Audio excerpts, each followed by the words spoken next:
चलो क्या है ना, घाई घाई कर करके ना क्वालिटी में कॉम्प्रोमाइज नहीं करना है। चलेगा, आधा घंटा ज़्यादा जाएगा, हम 1 घंटा एक्स्ट्रा बैठेंगे, कोई प्रॉब्लम नहीं है, बट क्वालिटी में कॉम्प्रोमाइज। चलो। हाँ। नहीं नहीं, कहीं नहीं जाना है उसको। टाइप 7, ए फटाफट फटाफट।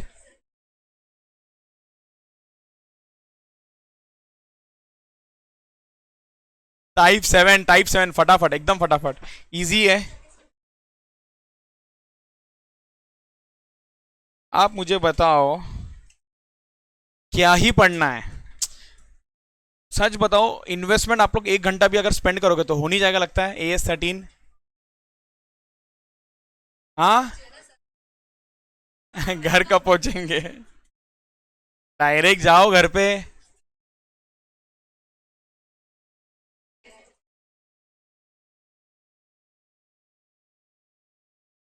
ठीक है। ए जल्दी जल्दी। Type 7 finance lease. यहाँ पर हम सीखेंगे calculation of implicit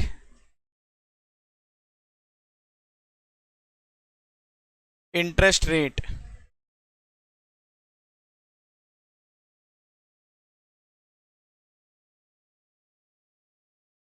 implicit interest rate, अरे यार हर बार क्वेश्चन में ना दिया था, हर बार क्वेश्चन में दिया था। एक बार बस एग्जाम में आया हुआ है, जब आपको, ओ भाई साहब, जब आपको इम्प्लिसिट रेट नहीं दिया हुआ है, हमको कैलकुलेट करना पड़ेगा। कैसा कैलकुलेट करे? अगर एक लाइन में बोल दूं ना, it is equal to IRR, खत्म।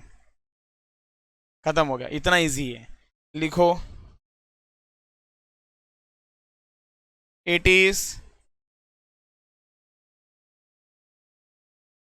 The interest rate at which, concept book में लिखना please, at which present value of, a present value of, present value of dash plus dash is equals to fair value of asset. बोलो, क्या बोला आपने?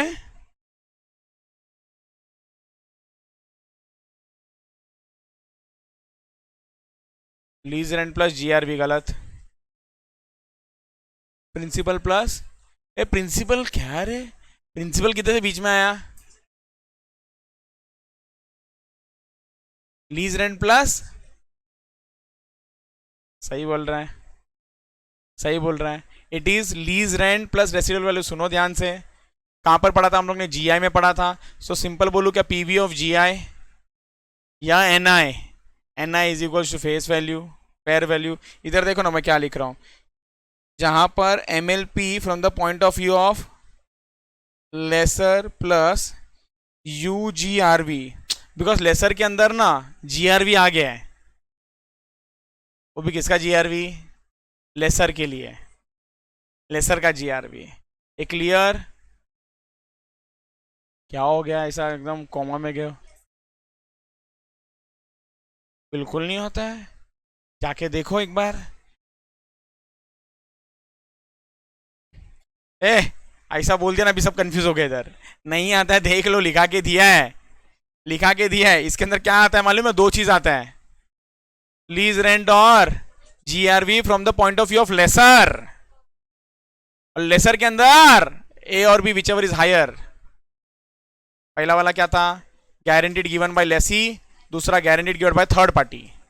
चलते चलते चलते चलते, हो गया पुरानी बातें खत्म। कॉन्सेप्ट नंबर 13, क्वेश्चन नंबर 13 है, इसके ऊपर आ जाओ। बच्चों वाला क्वेश्चन एकदम।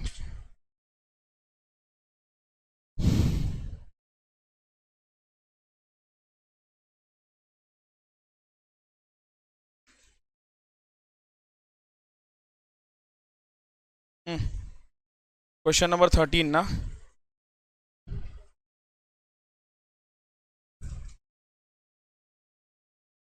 एवढंच होतं, झालं मॅडम।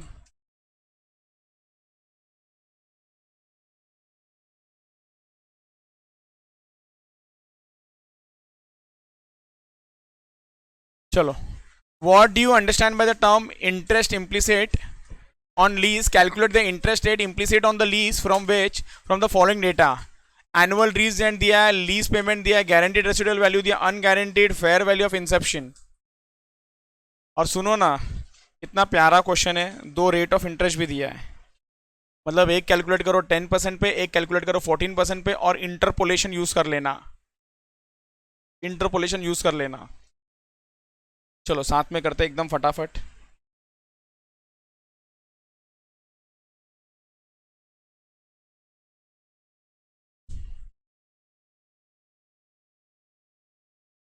आंसर 13 टाइप 7 है.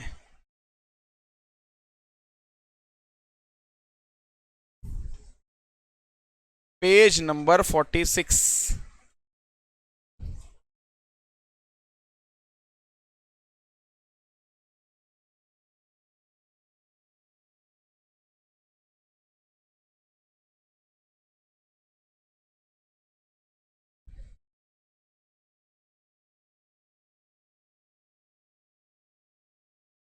हम लोग कंपैरेटिव भी बना ले क्या? हम लोग बाजू बाजू में ना कंपैरेटिव भी बना लेते. चलो हम लोग ना कंपैरेटिव बना लेते, फटाफट लिखो.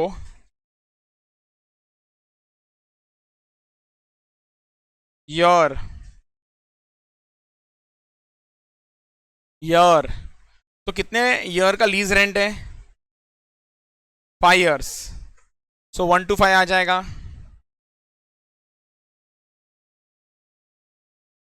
बराबर. ए नेक्स्ट, ये बोलो ना. अच्छा अमाउंट, चलो अमाउंट में बताओ कितना आएगा. बोलो बोलो बोलो बोलो. 80,000. और 5 में कितना आएगा? चलो देखते हैं ये कौन करेक्ट आंसर देता है. हाँ, कितना आ जाएगा? 60.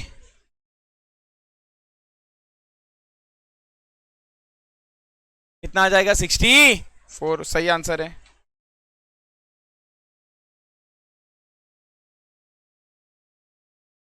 $40,000.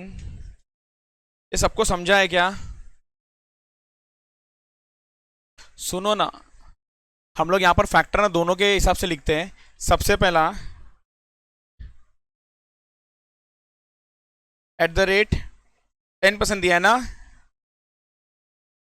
एन्युटी फैक्टर और उसका रुपीज, एन्युटी फैक्टर या पीवी फैक्टर. तो 5 साल का ऐड करो 10% के हिसाब से.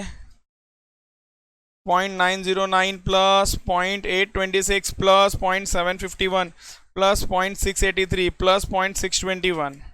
3.79 3.79 3.79 3.79 मल्टीप्लाई बाय 80,000. 303 200. क्लियर है क्या? डन है क्या? ओके. नेक्स्ट, लास्ट ईयर का फैक्टर यूज कर लेना. 0.621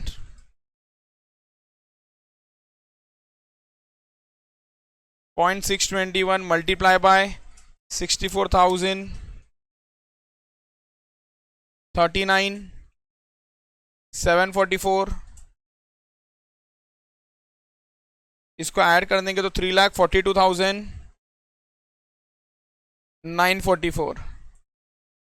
clear. Next, at the rate of 14% annuity factor slash present value factor.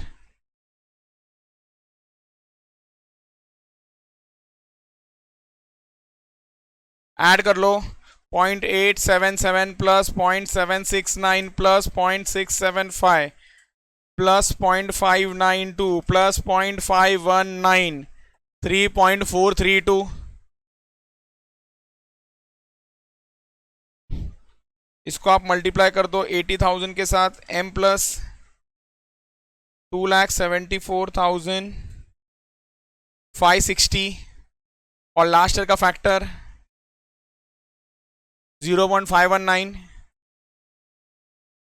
0.519 multiply by 64,000 m plus 33,216.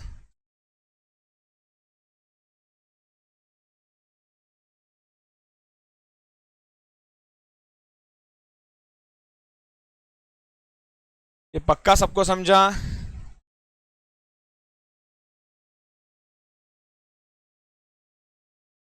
Calculation of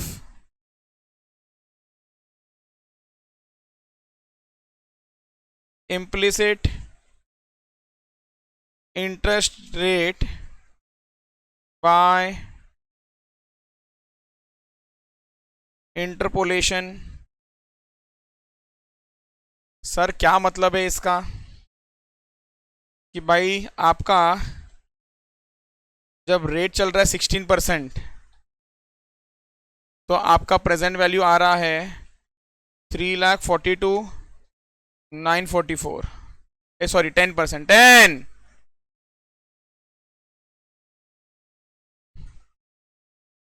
और जब रेट था 14%, तो ये कितना हो गया? क्या रे, 307,776। हम लोगों को फेयर वैल्यू चाहिए। सर फेयर वैल्यू कितना है इस क्वेश्चन में? बताओ बताओ। 3,20,000। 3,20,000 के लिए ना रेट क्या होगा बताओ जरा, ये बताओ जरा। सर कैसे बताएं कि जब रेट 4% से बढ़ रहा था तो वैल्यू 342,944 माइनस 30,777,6 35, एक मिनट, 35,160 से गिर रहा था। ये समझ में आ रहा है ना क्या चल रहा है? अच्छा इस बार मैं एक ही करूंगा, मैं दोनों साइड से नहीं दिखाऊंगा। सो अगर आपका वैल्यू ये गिर रहा है इतने से, तो रेट कितने से बढ़ना चाहिए भाई? रेट कितने से बढ़ना चाहिए बताना मुझे। अगर आपका वैल्यू गिर रहा है 342,944 माइनस 320, 22,944 से अगर गिर रहा है, मतलब ये और ये लेके मैं क्रॉस मल्टीप्लाई करूंगा। ये समझ में आ रहा है आप लोगों को? So this will be equals to 10% plus, क्या हो गया तेजस बोलो ना, क्या प्रॉब्लम है? कुछ नहीं, ठीक है। 4% की वजह से चेंजेस कितने का आ रहा था? 35168। अगर 22,944 से चेंज हो रहा है तो कितने से क्रॉस मल्टीप्लाई?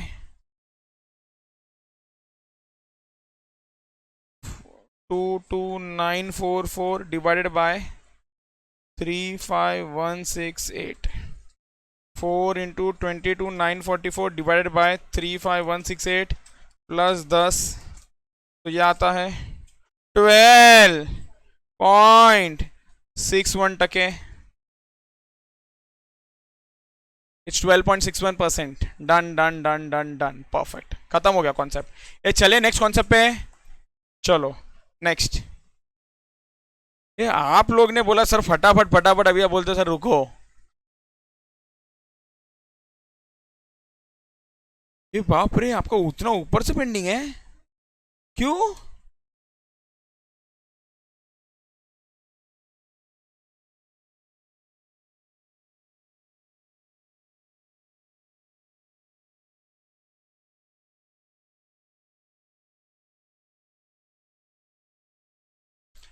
चलो done done done done, madam हो गया लिख के? ओके, सलोनी हो गया, गुड।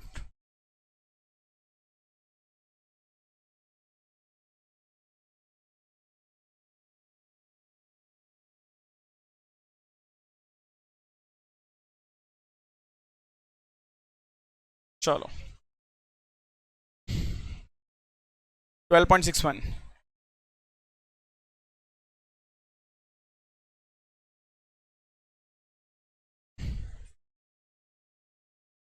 आ जाओ।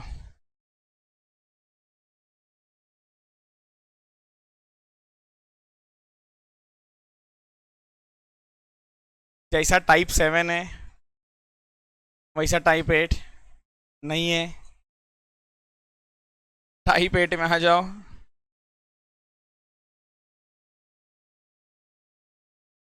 ई है आपका ऑपरेटिंग लीज। ऑपरेटिंग लीज का मतलब है कि भाई सुनो ना, ओ मैं अगर कोई प्रॉपर्टी रेंट पे दे रहा हूँ ना इस बार लीज में, तो मैं क्या अकाउंटिंग करूंगा, पैसा मिलेगा बैंक अकाउंट डेबिट बराबर टू रेंटल इनकम, और सामने वाला क्या बुक करेगा, रेंट एक्सपेंस टू बैंक। एकदम सिंपल है। मतलब उसके लिए यहां पर मेरे लिए और उसके लिए रेंट जो है ना इनकम और एक्सपेंस माना जाएगा, बस खत्म होगा कॉन्सेप्ट। देखो लिखो, एफ एल मतलब फाइनेंस लीज, ओ एल मतलब ऑपरेटिंग लीज, एफ एल मतलब ना एफ एम में ना फाइनेंशियल लेवरेज, ओ एल मतलब चलो finance lease and operating lease.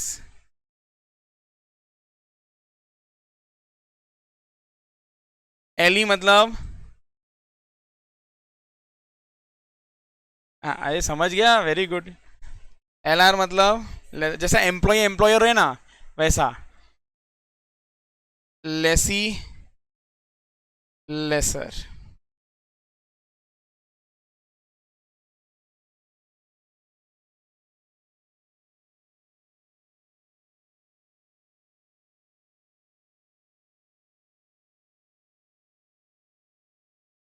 चलो तो सबसे पहले ये लस्सी केस में आ जाओ। परचेज, लस्सी ये बुक करता है क्या, ये हाँ या ना, answer is yes. Depreciation yes, और लेसर सेल बुक करता है यस, और डेप्रिसिएशन नो। मतलब लेसर क्या बोलता है, भाई मैंने एसेट दे दिया है, लेकिन यहां पर है ना, यहां पर है ना लेसर, है ना लेसर,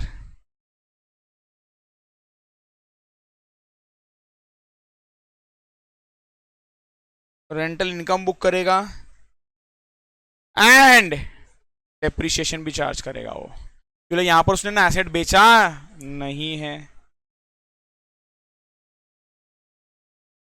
और लेसी क्या करेगा, मैडम रेंटल एक्सपेंस बुक करेगा एंड ये डेप्रिसिएशन क्लेम नहीं करेगा।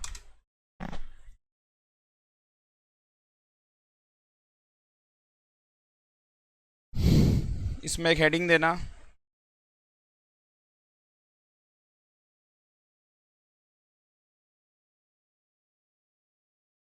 recognition of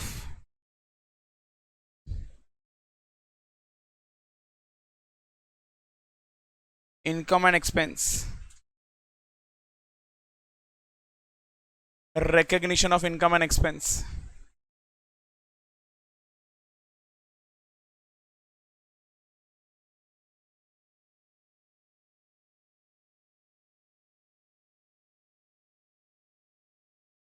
सबसे पहला आइडेंटिफाई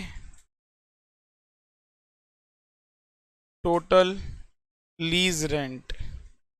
सर ऐसा क्यों आइडेंटिफाई बोल रहे हो, क्या होता है मालूम है क्या इसमें, वो लोग बोलते हैं कि मेरा कॉस्ट है 100 रुपया और मुझे ना भाड़े पे देने का मन हो रहा है, लेकिन ना कॉस्ट टू कॉस्ट कैसे दूँ, 10 रुपये का प्रॉफिट तो ऐड करना पड़ेगा ना, तो 100 में 10 रुपये का प्रॉफिट ऐड करूंगा तो बताओ कितना लीज रेंट, 110, बस ऐसा बताने का अपने को, ठीक है 110। Second,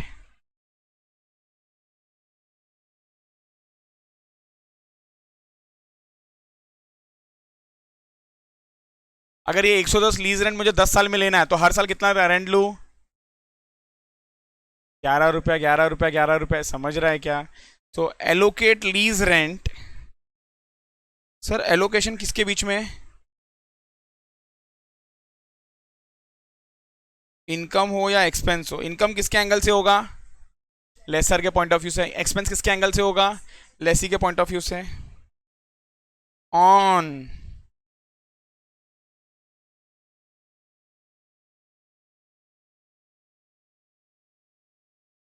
systematic basis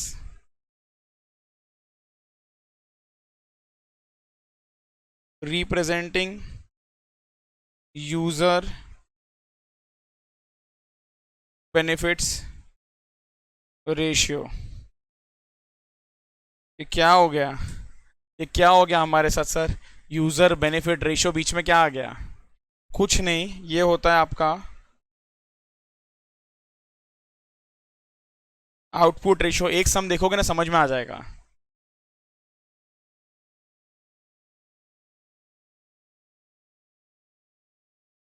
if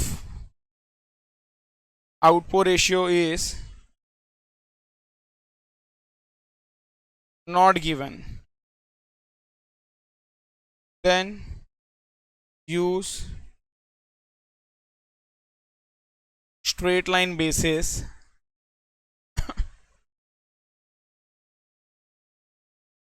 over least terms।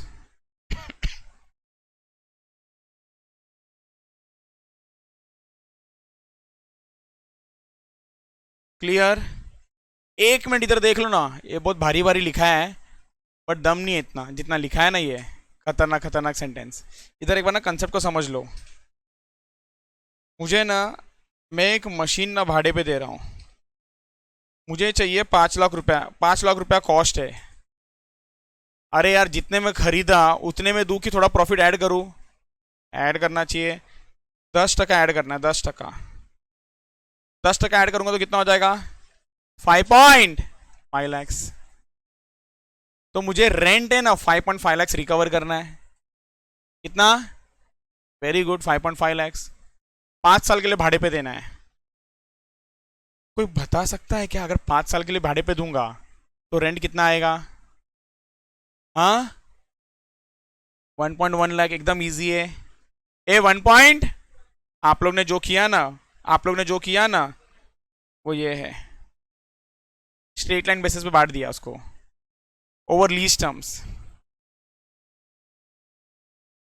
जो आपका लीज टर्म्स था ना उसके बेसिस पे क्या किया आपने? सीधा बांट दिया। लेकिन सुनो ना, ओ अगर मैं आपको एक डेटा दूं, मैडम ये 5 साल है ना, 5 साल, ये 5 साल आप मशीन लेके क्या करोगे? प्रोडक्शन। और प्रोडक्शन कैसा होगा मालूम है? फर्स्ट ईयर 90,000, फिर 80, फिर 70, फिर 60। तो क्या करूँ? 9, 8, 7, 6 के रेशियो में बांटो, खत्म हो गया, डन। क्लियर? क्वेश्चन नंबर, ज्यादा कुछ नहीं है इसमें। क्वेश्चन नंबर 5, 24, 25, 26, बस करो। ठीक है, चलो पहले क्वेश्चन नंबर 5 में चलते हैं हम लोग। आ जाओ जल्दी जल्दी जल्दी, एकदम फटाफट। हाँ,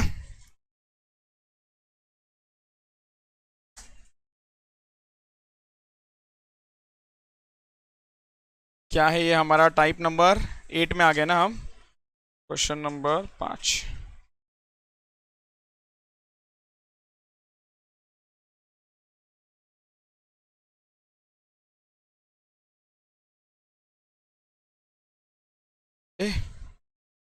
A machine was given on 3 years operating lease। कौन सा लीज? बोलो ना, कौन सा लीज? Operating lease.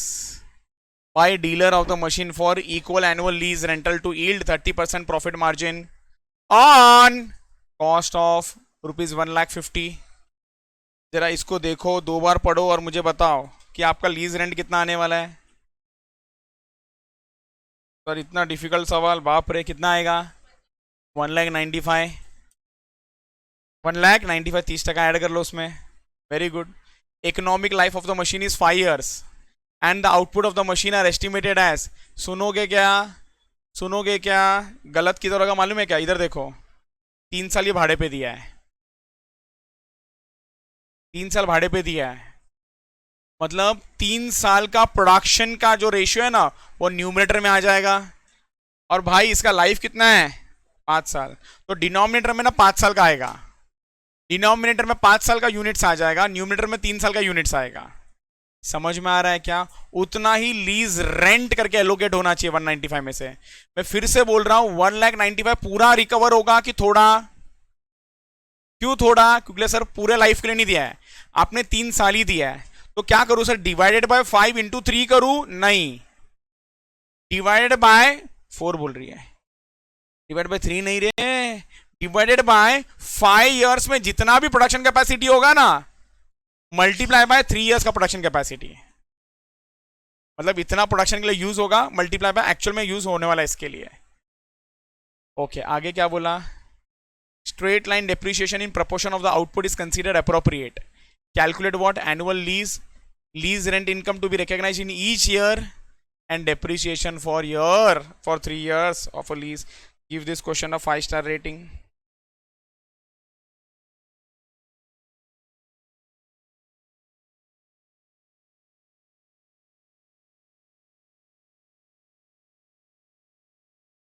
हाँ, बोल रहे हैं।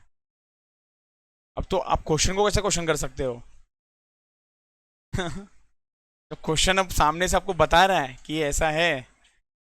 चलो, तो सबसे पहला साथ में करते फटाफट।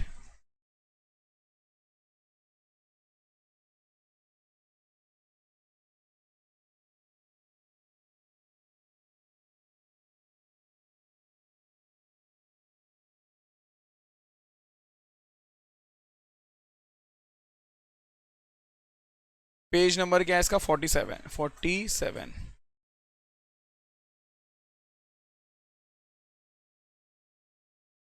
सबसे पहला सवाल क्या था आपका?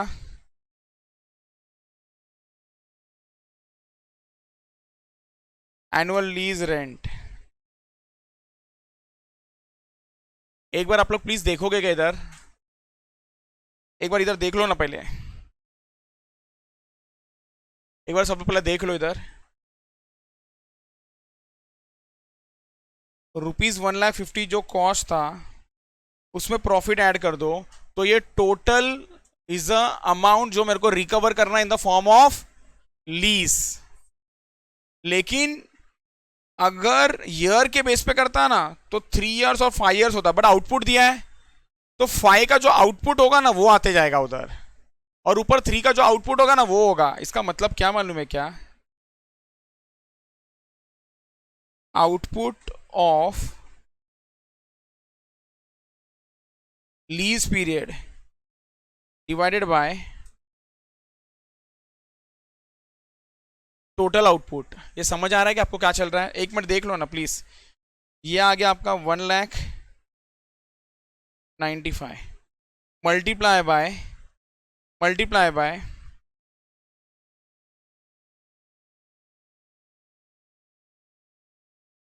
कहाँ पर क्या आउटपुट? तो पहले साल कितना होगा?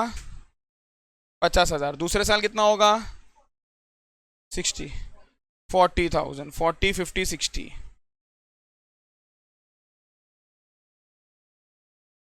तो ये 3 साल का ही आएगा ऊपर, बोले 3 साल के लिए आपने लीज में दिया है। और डिनोमिनेटर में क्या हो जाएगा मालूम है क्या? 40,000 प्लस 50 प्लस 60 प्लस 70 नहीं प्लस 80 प्लस 70। हाँ चलेगा ना? ये समझा क्या सबको? क्लियर? अब नोट कर लो।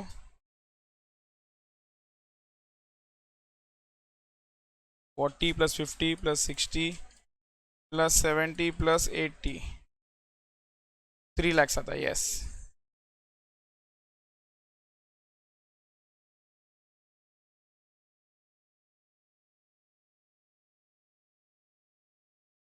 $40 प्लस 50 प्लस 60, तो ये आ गया 1,50,000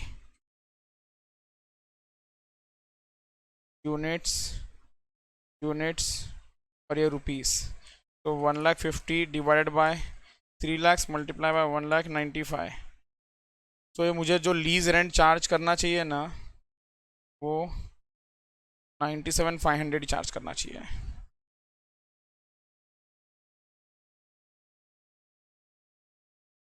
फॉर 3 years।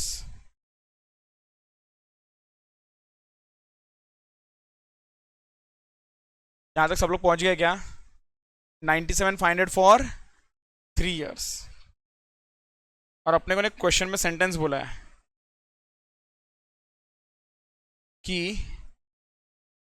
आपका, कहा गया वो सेंटेंस, इकोनॉमिक में स्टार्टिंग से रीड कर रहा हूं, हाँ इधर। A machine was given on 3 years operating lease by a dealer of machine, for equal annual lease rental. Equal annual lease rental मतलब हर साल क्या रहेगा? सेम रहेगा। 3 साल में आप भाड़ा कितना लोगे? 97,500। तो हर साल कितना लोगे? Therefore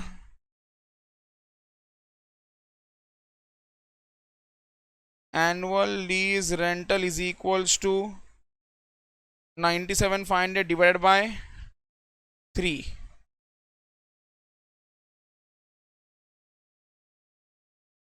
ये पहले सवाल का जवाब खत्म हो गया।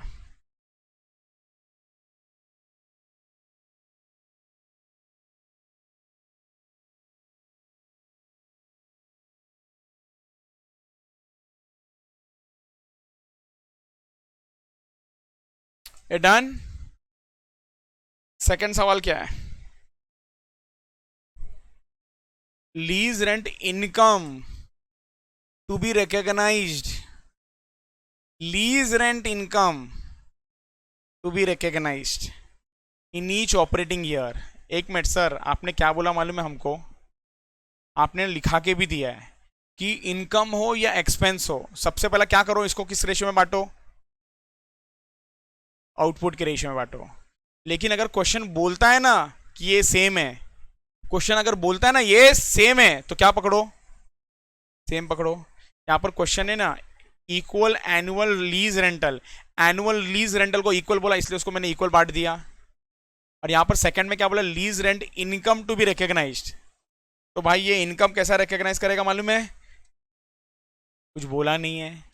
तो हम लोग को किसके रेशियो में बांटना पड़ेगा मालूम है? आउटपुट के रेशियो में। तो सर वो आउटपुट का रेशियो क्या है? 4:5:6। तो आ जाओ सेकंड सवाल।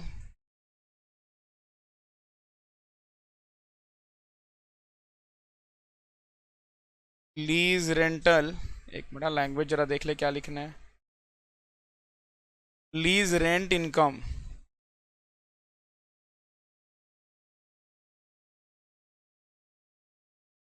To be recognized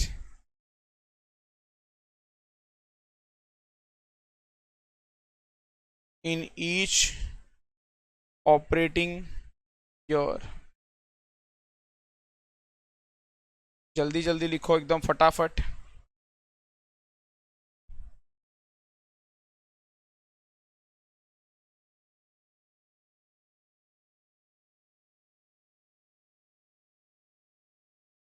income will be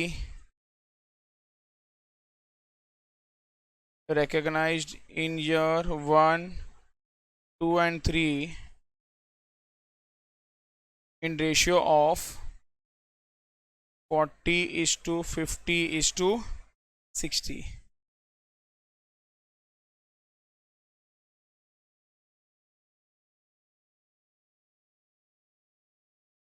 year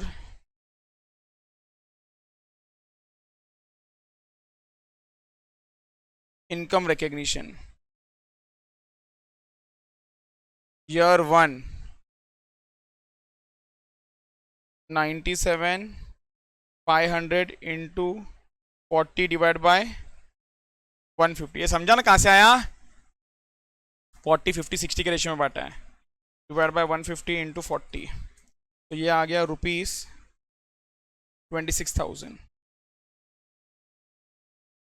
second 97,500 into 50 divide by 150,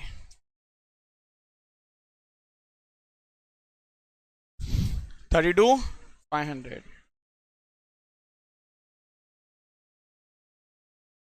तीसरा 97,500 इंटू 60 डिवाइड बाय 150, 39,000।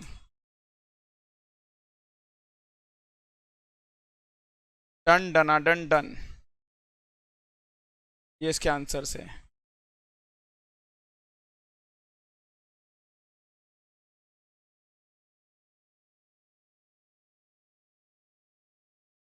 चलो डन। थर्ड थर्ड सवाल क्या पूछा है? Depreciation for 3 years, depreciation for 3 years। अरे सर और लाइन पढ़ो ना, एक लाइन पढ़ो ना, क्या लिखा है? डेप्रिसिएशन इन प्रपोर्शन ऑफ, बोलो ना, depreciation should be proportion in proportion of output. और डेप्रिशिएट किसको करना होता है? कॉस्ट को। एक्सीलेंट, कॉस्ट को। तो करो, पहले साल के लिए कितना आ जाएगा? 20। क्या किया आपने? 1,50,000 को किया ना? परफेक्ट, बस सही है फिर आंसर। लिखो third, 100% yes.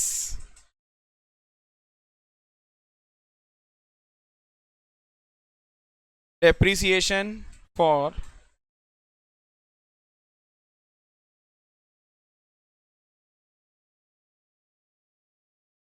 3 years of lease।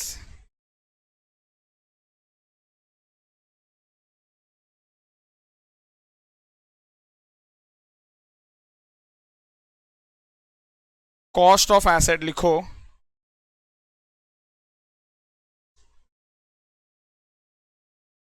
that is rupees 1,50,000 will be depreciated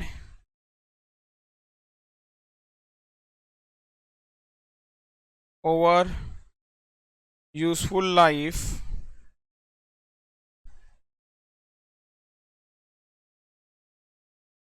on the basis of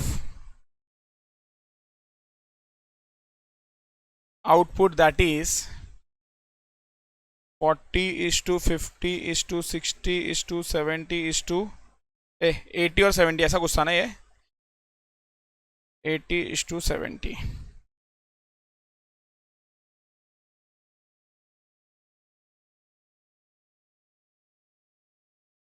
your, और उसके ऊपर का डेप्रीसिएशन ईयर 1। सर ईयर 1 रहा तो कैसा आ जाएगा?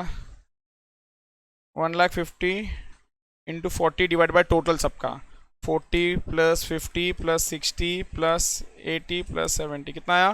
300।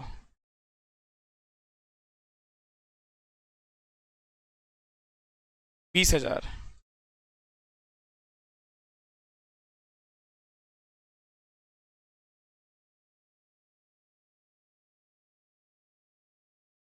1,50,000 इंटू 50 डिवाइडेड बाय 300, कितना आ जाएगा ये?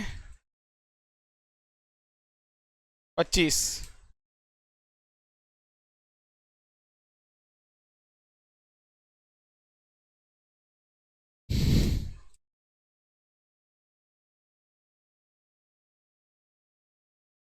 और ये 30,000।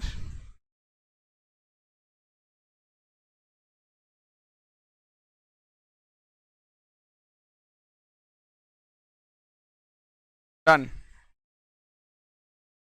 Done done done done done, clear. चले नेक्स्ट पे। Okay, question number 5 done. 24 में आओ।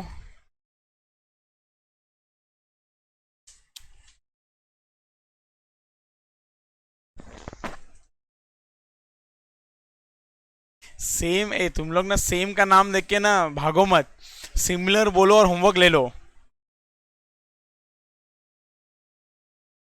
25 सेम रह सकता है।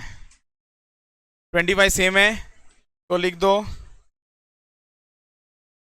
Same as question number 7। Done. 5, question number 5।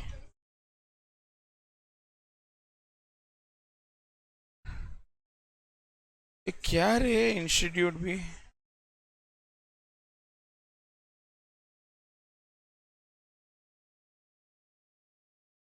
हाँ ओके ओके चलो गुड। तो मतलब आपके लिए ना एक ही क्वेश्चन होमवर्क के लिए, ये होमवर्क करना है कि अभी करना है? होमवर्क करना है, ठीक है। अच्छा ये आ जाएगा ना, 30% प्लस करना है उसमें, सेम 3 सवाल है, सेम 3 सवाल है, बस नंबर चेंज है, ठीक है। क्वेश्चन नंबर क्या था ये होमवर्क का? 20।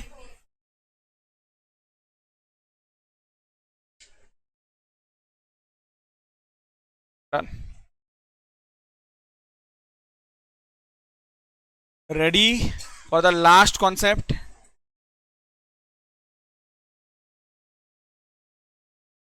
करते करते करते, चलो last concept, last concept of this topic, then this chapter is done, this AS is done.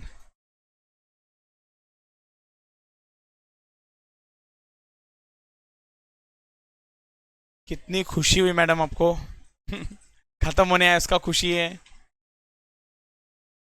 हाँ नहीं, छोटा छोटा है और depend.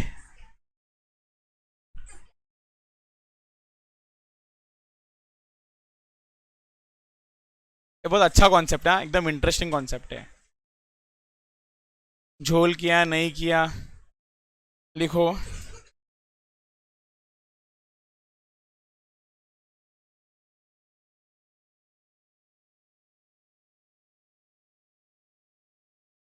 Cell and lease back.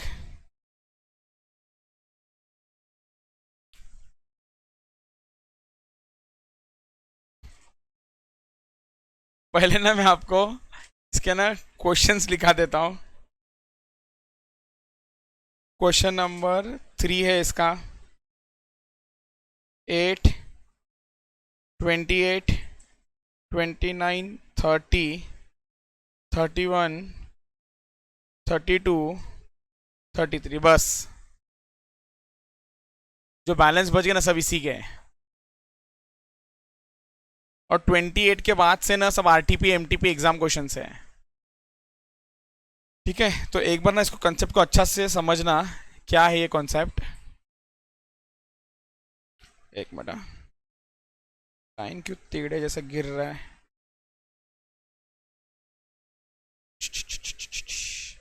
चलो, सेल एंड लीज बैक। क्या बोल दिया? Sale and lease back. इसमें लेसर ने, सुन लो ना, लेसर छोड़ दो, मिस्टर ए ने एक प्रॉपर्टी खरीदा। मैडम सुन लो, ये जो भी अभी समझाने जा रहा हूं ना, अब तक ना मैकेनिकल चल जाएगा, फॉर्मेट लो भरो, फॉर्मेट लो भरो, फॉर्मेट लो भरो, बट अब से ना थोड़ा दिमाग लगेगा ये वाले कॉन्सेप्ट के लिए। मिस्टर ए ने एक प्रॉपर्टी खरीदा 80 लाख रुपीस का। अब उसने क्या किया, वो 80 लाख का प्रॉपर्टी है ना, क्या किया, क्या किया, सेल कर दिया। ए ने बेच दिया, किसको? बी को बेच दिया। अब वो सेम प्रॉपर्टी ना फिर से उसने खुद ने ले लिया लीज में। पागल हो गया है? क्यों कर रहा है वो ऐसा? हाँ, ताकि आपके एग्जाम में क्वेश्चन आ सके। क्यों कर रहा, क्यों ऐसा वो? एक बार सेल भी किया, फिर लीज बैक भी किया, सोचो।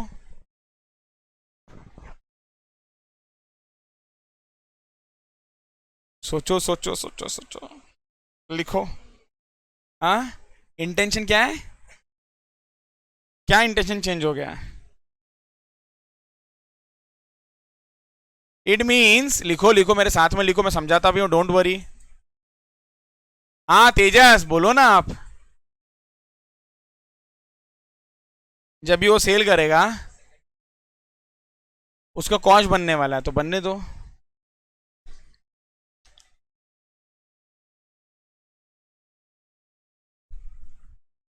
वापस लीज करेगा तो ज्यादा डिप्रिशिएशन मिलेगा, ऐसा कैसा रे? ऐसा कौन बताया आपको कि ज्यादा डेप्रिसिएशन मिलेगा? कुछ भी। Answer is no.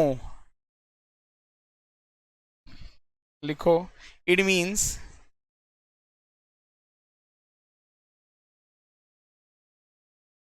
sale of asset and getting it back on operating lease or finance lease. On operating lease or finance lease.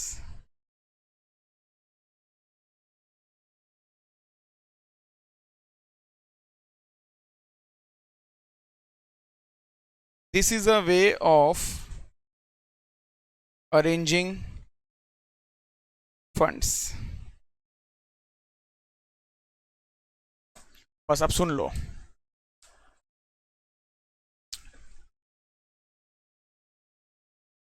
क्या होता है मालूम है क्या? ए ने एक प्रॉपर्टी खरीदा। क्यों खरीदा होगा? हो सकता है बिजनेस करने के लिए खरीदा है। अब सुन लो, आप उसका दुख और दर्द देखो। ए के पास अकाउंट में पैसा था 20 लाख, मतलब एफडी सब सारी इन्वेस्टमेंट मिला के 20 लाख रुपया था। उसने सोचा कि यार बिजनेस करना है तो रेंट पे लेने से अच्छा ना क्या करते हैं, प्रॉपर्टी को खरीद लेते हैं और उस बाइड प्रॉपर्टी में, उस जो प्रॉपर्टी में खरीदा ना, वहां पर मस्त बिजनेस करते हैं। ईएमआई जो आएगा ना, ईएमआई जो कमाएंगे उसे हम लोग पे करते जाएंगे करते जाएंगे करते जाएंगे। कैसे कैसे उसने एक 80 लाख का प्रॉपर्टी सिलेक्ट किया मिस्टर ए ने। सेविंग पूरा यूज कर लिया। उसका सेविंग कितना था? 20 लाख। यूज करने का कितना बचा? 0। प्लस 60 लाख का लोन ले लिया। 80 लाख का प्रॉपर्टी खरीदा, प्रॉपर्टी आ गया, मस्त कपड़े का दुकान चालू किया। सेल ही नहीं हो रहा है, सेल ही नहीं हो रहा है। खाने के वांदे हो गए, रेगुलर ऑपरेटिंग खर्चा भी नहीं निकल पा रहा है। मतलब बेसिकली ईएमआई बोलो, घर का राशन बोलो, इलेक्ट्रिसिटी बिल बोलो, ये सब भी खर्चा वसूल नहीं हो रहा है और लेके बैठा है प्रॉपर्टी। अब बिजनेस भी बंद नहीं कर सकता बिकॉज बिजनेस तो करना है, बट खाने के लिए रोटी रहेगा, जिंदा रहेगा तो आएगा ना कल दुकान पे। तो उसके पास एक ऑप्शन है। क्या कर सकता है वो मालूम है क्या? सुन लो ना।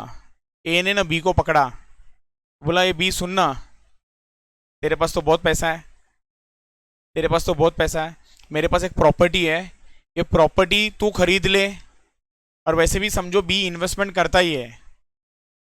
बी क्या बोलेगा मालूम है क्या? नहीं यार, भले ही मेरे पास पैसा है बट कौन प्रॉपर्टी खरीदेगा और जाके नया टेनेंट ढूंढेगा। ये क्या बोल रहा है मालूम है? तेरे को टेनेंट ढूंढने का जरूरत है ही नहीं, तेरा टेनेंट ना तेरे सामने ही खड़ा है। ये बोलेगा तेरा टेनेंट ना सामने ही खड़ा है, वो खुद ही टेनेंट बन के आ रहा है। वो क्या बोलेगा मालूम है क्या? कि मेरा प्रॉपर्टी ना तू खुद खरीद ले और तू मुझे 80 लाख दे दे। उससे क्या होगा बोलो? एक तो पैसा आएगा, वो लोन चुका देगा, 20 लाख मिला हाथ में, वो 20 लाख से जाएगा, कुछ खाएगा पिएगा, खाएगा पिएगा और रोज शॉप में आएगा। और साइमल्टेनियसली वो क्या देगा मालूम है? वो शॉप का हाँ रेंट देगा मिस्टर बी को, बिकॉज अब बी मालिक बन चुका है। तो एटलीस्ट वो सरवाइव कर सकता है। So this is a way of arranging what? Funds, sale and lease back.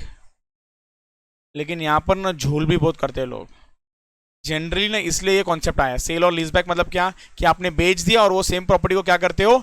Lease back करते हो। लीज बैक कर रहे हो, किस फॉर्म में कर रहे हो? इधर it can be leased as a operating lease or as a finance lease. तो लिखो, if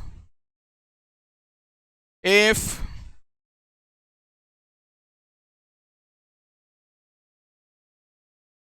sale and leaseback is finance lease,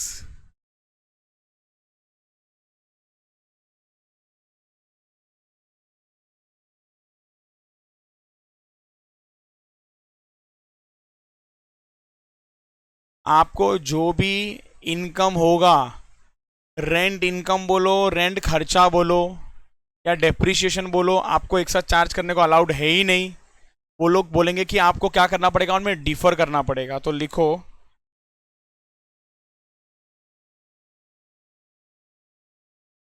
differ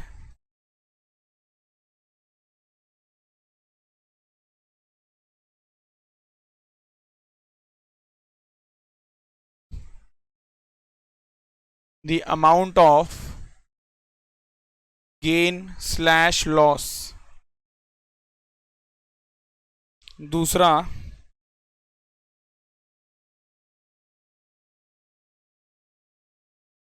transfer to PNL over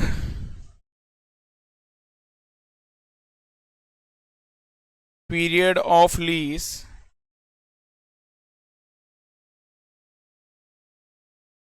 in ratio of depreciation. और यहां पर लिख दो this is not at all important, इस पे question आता ही नहीं है।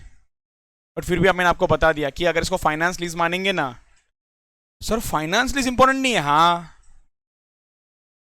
सर, क्या बोला आपको, जो भी गेन होगा ना उसको डिफर करना। सर ये डिफर करना क्या होता है, ये मैं ऑपरेटिंग लेवरेज के थ्रू समझा, ऑपरेटिंग लीज के थ्रू समझाता हूँ। आ जाओ आप लोग।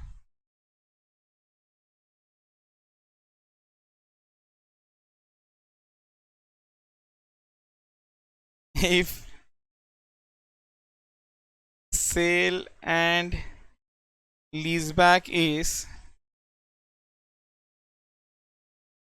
operating lease,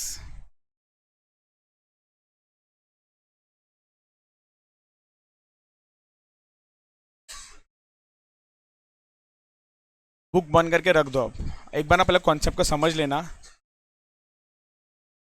बस ये जो समझा रहा हूँ ना अभी, नेक्स्ट 10 मिनट बस आपको सुनना है, मैक्स 15। 15 मिनट सुन लोगे ना, जितने भी सम लिखे ना सब हो गए। और जितने भी सम है ना सब इसी के ऊपर है।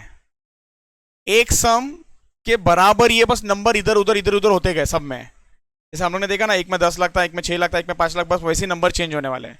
आप लोग ना बस कॉन्सेप्ट को अच्छे से समझ लेना।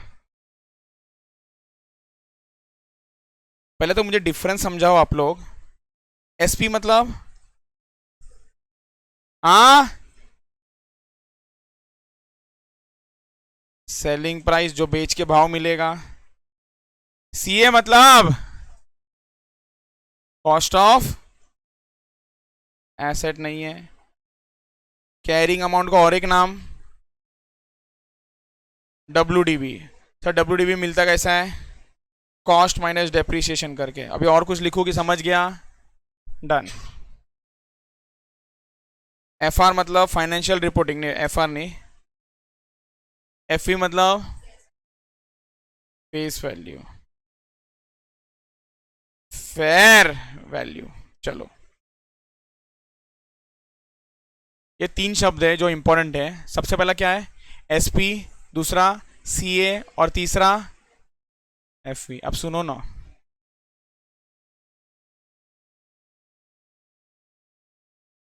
जब भी प्रॉफिट या लॉस का बात होगा ना, कंपैरिजन होगा between CA and SP. CA and, क्या बोल रहे हो सर, अरे सीए मतलब डब्ल्यूडीवी, कैरिंग अमाउंट मतलब डब्ल्यूडीवी।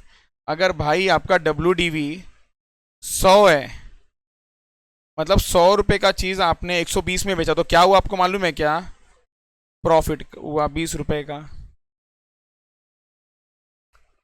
अगर 100 रुपए का चीज आपने 90 में बेचा, ये समझा क्या।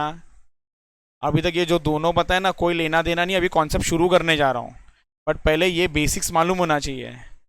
3 चीज चलेगा, क्या 3 चीजें, S P, C and F V. Clear. और जब भी मैं बोलूँ ना प्रॉफिट और लॉस, तो समझ जाना प्रॉफिट लॉस कैसा मिलता है अपने को। प्रॉफिट लॉस कैसा मिलेगा बोलो ना, सी एंड एस पी को कंपेयर करके मिलेगा। इधर देखते जाओ अब,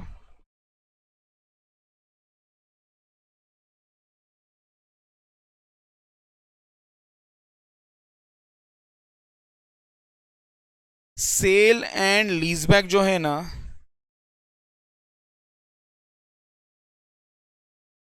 सुनो ना, हमको हर वक्त है ना सबसे पहला ना दो चीज कंपेयर करना है, एक एसपी एंड दूसरा एफआर, एफवी।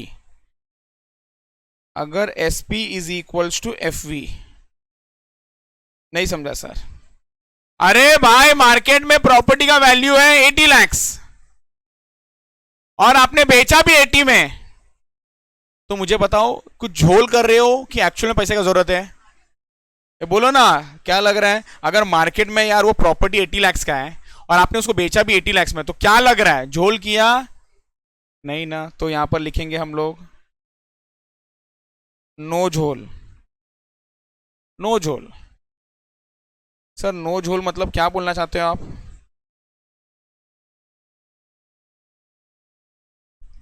मैं ये बोलना चाहता हूं यहां से, ए भाई अगर तुमने कोई झोल नहीं किया है तो जो भी प्रॉफिट ऑन सेल हुआ होगा ना, उसको आप क्या कर देना मालूम है?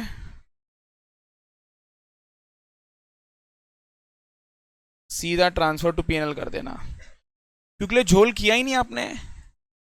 आपने झोल किया ही नहीं। एक मिनट, क्या ट्रांसफर कर देना? प्रॉफिट। और आपका प्रॉफिट कैसा मिलेगा? एसपी माइनस सी ए। सर क्या क्या लिखा रहे हो, बाप रे। Example number 1,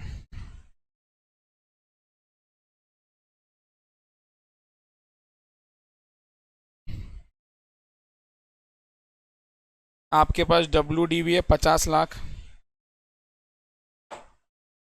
fair value 90 lakhs, selling price 90 lakhs. ध्यान से सुनो एक बार। कैन आई से, सबसे पहला तो SP is equals to FR। बोलो हाँ या ना? Yes, done, very good, perfect. Sir अगर SP is equals to FR ना, तो जो भी भाई प्रॉफिट हो रहा है ना, आपको प्रॉफिट कितने का हो रहा है? हाँ, 40 lakhs. Profit of rupees 40 lakhs is, आ रहा हूं मैं, ट्रांसफर टू PNL। सर ये 40 लैक्स कहाँ से आया? SP माइनस WDV करके आया, मतलब आपका 90 लैक्स माइनस 50 लैक्स करके आया। बोलो किसको डाउट है इसमें अभी, बोलो। हाँ, एफ वी। मैं एक बार ना आपको एंट्री भी सिखाना चाहूंगा, ध्यान देना इधर। ओहो हो, सॉरी, क्या हो गया इसको? ओ सुनो ना, मैं एक बार ना जनरल एंट्री भी सिखाऊंगा, इधर देखो, हम डिटेल में बात करेंगे। आपने एसेट बेचा है तो पैसा मिलेगा, बैंक डेबिट। सर कितने का पैसा मिलेगा? बोलो ना, 90 लैक्स। आपके पास से एसेट चला गया, एसेट कितने का गया? ये बोलो ना, WDV पे दिख रहा होगा ना, तो 50 लैक्स। और जो 40 बच गया ना, वो जाएगा PNL में, सीधा खत्म। सर हमको करना क्या होता है, हमको बस ये एक सेंटेंस लिखना होता है, profit of 10 lakhs to be recognised in PNL immediately. But उसके लिए मैंने आपको पहला ये समझाया, फिर ये समझाया। डन। सर ये कब करने का? जब नो झोल। अगर आप झोल नहीं कर रहे हो तो जो भी आपको प्रॉफिट या लॉस हो रहा है ना, सीधा PNL में बुक कर दो। लेकिन आप झोलर हो, सुनो ना, आप कौन हो? झोलर। झोलर कब बोलेंगे आपको? जब ए भाई SP is more than FV। एक मिनट, क्या चल रहा है ये? SP is more than FV, fair value 80 lakhs. आप किसी को बोलोगे भाई मेरे को 90 लैक्स दे, देगा क्या वो?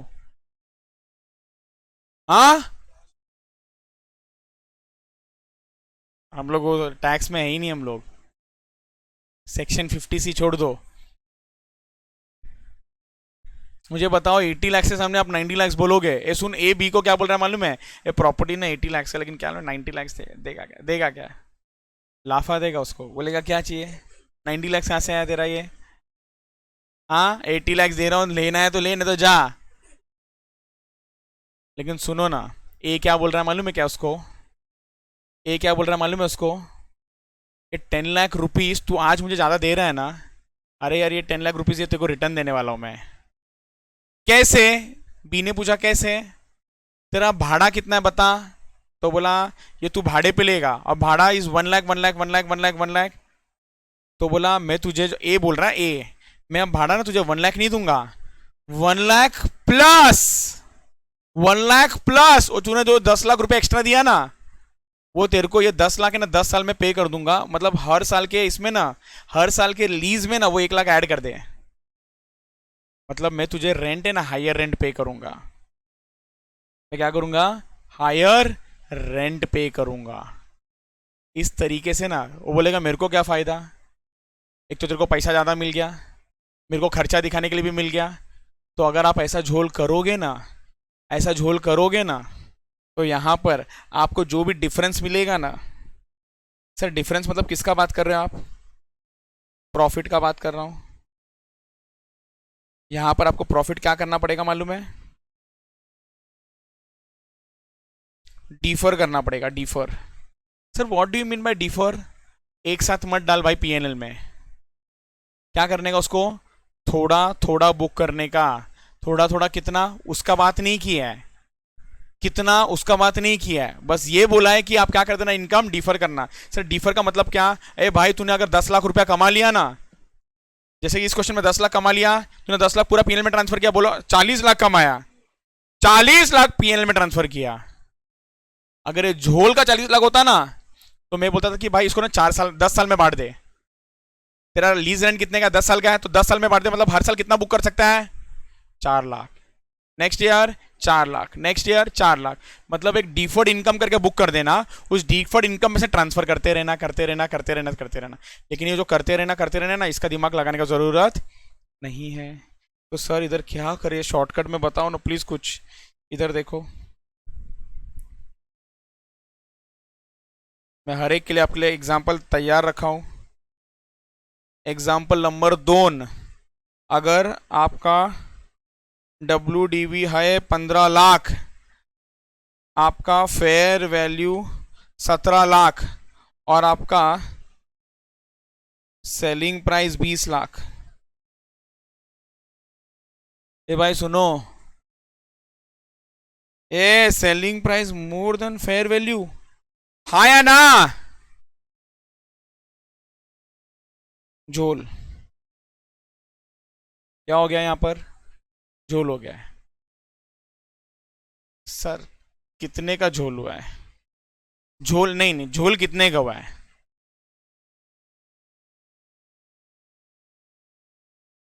3 लाख का झोल किया। कितने का झोल किया उसने? 3 लाख का झोल किया। तो 3 लाख तक का प्रॉफिट ही डिफर होगा। 3 लाख तक का प्रॉफिट डिफर होगा। तो यहां पर डिफर कितना करना है मालूम है? यहां पर डिफर कितना करना है मालूम है? Excellent, SP minus F R जितना, एफ वी, मैं एफ आर क्यों बोल रहा है, I don't know, F V. एकदम कंसंट्रेशन से सुनते जाओ। सर फिर से एक बार समझाओ, फिर से एक बार समझाओ। मैं पहले सेंटेंस लिख देता हूं, सेंटेंस लिख देता हूं। इसका मतलब भाई पहले तो तेरे को प्रॉफिट कितना हुआ वो बता। ए प्रॉफिट कितना हो रहा है? SP minus WDV, 20 lakh minus 15 lakh, 5 lakh का प्रॉफिट। खुश मत हो 5 लाख का प्रॉफिट बोल के, पीएनएल में नहीं जाएगा तेरा 5 लाख। इस 5 लाख के अंदर ना झोल है, कितने का झोल है? 3 लाख का। तो मतलब क्या होगा मालूम है? इसमें से 3 लाख हो जाएगा क्या मालूम है? डिफर इनकम, और 2 लाख ही सिर्फ जाएगा पीएनएल में। 2 लाख ही जाएगा पीएनएल में। मैं आपको एक बार ना जर्नल एंट्री के थ्रू समझाता हूं, सबका ध्यान रहेगा। ये देखो, बैंक डेबिट और टू एसेट ये बहुत इजी है। बैंक डेबिट कितना पैसा मिल रहा है, सॉरी 20 लाख। घाई मत करो, घाई मत करो, घाई मत करो। टू एसेट, कितने का एसेट जा रहा है, 15 लाख। 5 लाख का क्रेडिट बच गया, yes. To defer income, sir कैसे मिला, एसपी माइनस एफ वी, कितना आ गया मालूम है, 3 lakhs। To P N L 2 lakh, done. हजम करो इस बात को। एक बार मैं आपको दोनों समझाता हूँ फिर से, तीसरे के अंदर डूब जाओ उससे पहले बाहर निकलो और दोनों समझो फिर से। चलो देखते देख के करते रिवाइज, देख के रिवाइज करो, कोई प्रॉब्लम नहीं। सबसे पहला, अगर S P is equals to F R, S P is equals to F V, तो नो झोल, कोई चोरी नहीं किया है, तो जितना भी आपने प्रॉफिट कमाया होगा ना पूरा का पूरा पीएनएल में ट्रांसफर कर दो। लेकिन यार मार्केट से ज्यादा पे बेचा अगर आपने, तो क्या हुआ सर, लोग तो बेचते हैं, अरे बट तूने लीज बैक भी किया ना, तो कुछ तो झोल होगा, क्योंकि लीज बैक किया मतलब तूने लीज रेंट कॉम्प्रोमाइज किया होगा। यही रीजन हो सकता है, यही रीजन हो सकता है। इसलिए बोला कि अगर सेल और लीज बैक का कॉन्सेप्ट है, आपने अगर मार्केट प्राइस से ज्यादा में सेल किया है, ये मार्केट प्राइस से ज्यादा में सेल किया है, तो मार्केट प्राइस से जितना भी ज्यादा में सेल किया है ना, ये झोल का इनकम है। इसको क्या कर देना, डिफर कर देना।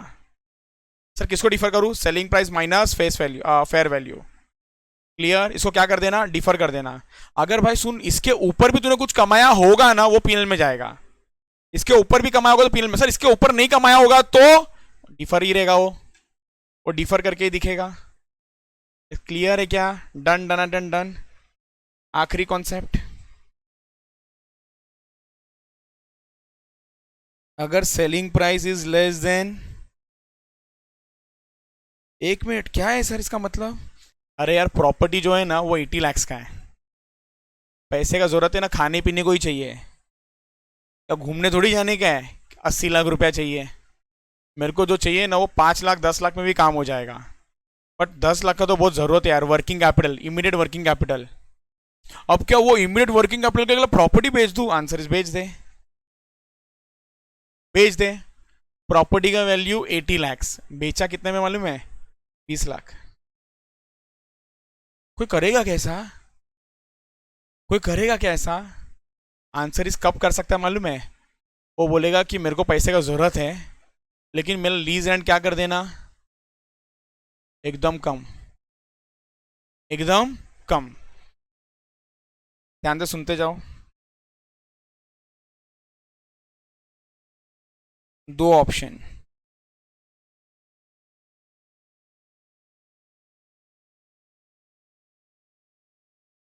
Lease rent will be lower,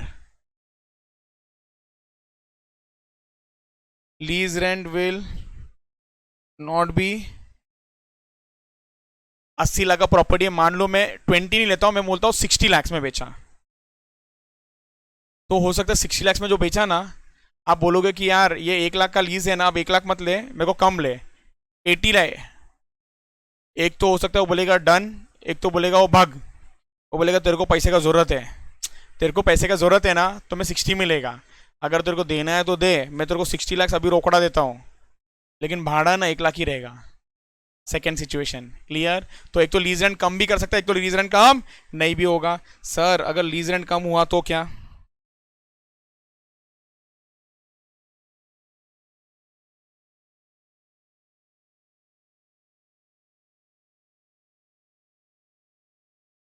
actual loss to be transfer to PNL. नहीं नहीं, इसके लिए भी एग्जांपल है, कोई टेंशन लेने का जरूरत ही नहीं है, समझाऊंगा एग्जांपल के साथ, पर इतना समझो क्या लिखा मैंने, actual loss to be transfer to PNL. Sir अगर lease rent will not be lower, actually वो सब डिफर भी, इसमें ना डिफर का भी कंसेप्ट होता है, बट आईसीआई वो सब नहीं करता है। आईसीआई सीधा क्या बोलता है मालूम है क्या, ट्रांसफर टू पीएनएल। एक्चुअली में ये क्या मालूम है क्या, एक्चुअल ऐसे लिख देता ना, डिफर लॉस कर देना only if there is actual loss. मैं समझाता हूँ एग्जाम्पल के थ्रू। आ रहा हूँ, मैं सारे ऑप्शन ले रहा हूँ, एक बार मेरा हो जाने दो, फिर आप अलग अलग जितने पॉसिबिलिटी बनाना है ना बनाओ, मैं आपके सारे सवालों का जवाब दूंगा। पहले एक बार ये हो जाने दो।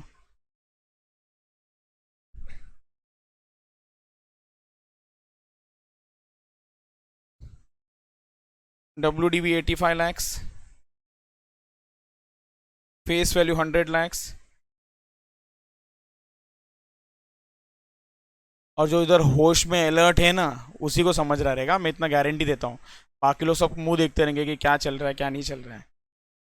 सबसे पहला यहाँ पर मैंने आपको ये बता दिया क्या कि भाई selling price is less than fair value. Done. Entry, पैसा कितना मिलेगा, बैंक अकाउंट डेबिट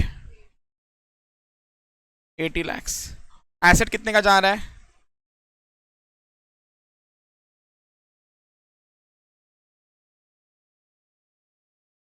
लॉस हो गया, सीधा पीएनएल में जाएगा।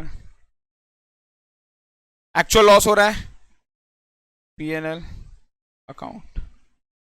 कितने का लॉस हुआ, 5 lakhs का।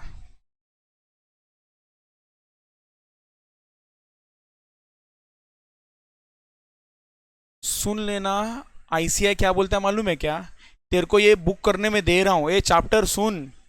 Provided, provided this is not compensated,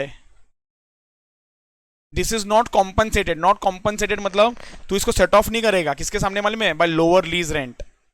मैं क्या बोल रहा हूं, ऐसे क्या मानता मालूम है, लोअर लीज रेंट तू नहीं लेगा, मतलब सामने वाला लोअर लीज रेंट अलाउ नहीं करेगा। अगर नहीं करेगा मतलब ये तेरे को क्या हो चुका है, एक्चुअल लॉस। फिर से बोलो क्या हो चुका है, एक्चुअल लॉस। क्या हो चुका है, अरे लेकिन अगर सुनो, सामने वाला आपसे मार्केट में अगर भाड़ा था प्रॉपर्टी का 1 लाख का, आपसे वो 80 ले रहा है, तो एक्चुअल लॉस हुआ क्या आपको, एक्चुअल लॉस हुआ है कि आपको, आंसर इज नो। कैसे नुकसान हुआ, नुकसान तो नहीं हुआ, भले ही ऑन रिकॉर्ड दिख रहा होगा नुकसान, वो नुकसान नहीं है। तो वो क्या बोलेगा मालूम है, क्या करना, डिफर करना। बट आईसीए ना डिफर का कंसेप्ट फॉलो ही नहीं करता है, आईसीए डिफर का कंसेप्ट फॉलो ही नहीं करता है। वो सीधा ना एक सेंटेंस लिखता है, जो मैं लिखा रहा हूं ना वो बाय हार्ट कर लो। आईसीए क्या बोलता है मालूम है, ये 5 लाख का तो नुकसान हुआ, जा 5 लाख का नुकसान तेरे को बुक करने दे दिया, और मैं ये मान के चल रहा हूं कि ये तेरा 5 लाख का नुकसान है ना, असली वाला नुकसान है। 5 लाख का नुकसान कौन सा नुकसान है, असली वाला नुकसान है। तू अपना लीज रेंट कम नहीं करने वाला है, ये मैं मान के चल रहा हूं। तो उसको देखो क्या लिखता है वो सेंटेंस, देख लो, very important.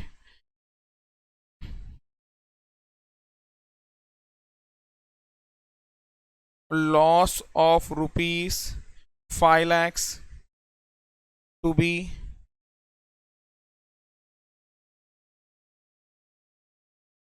transferred to PNL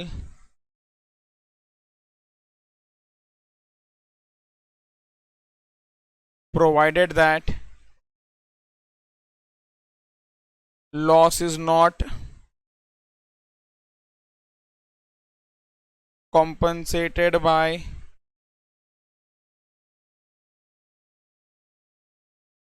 future lease payment।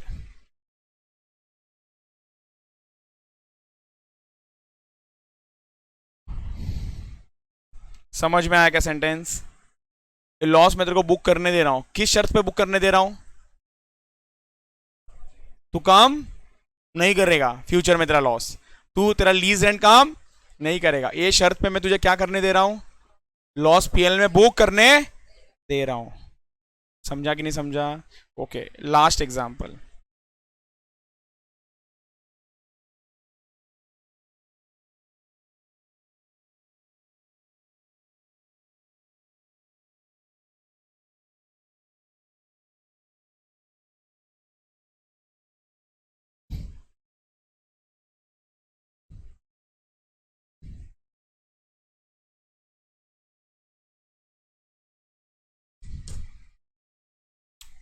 बताओ, आप लोग पहले बता दो क्या करना पड़ेगा।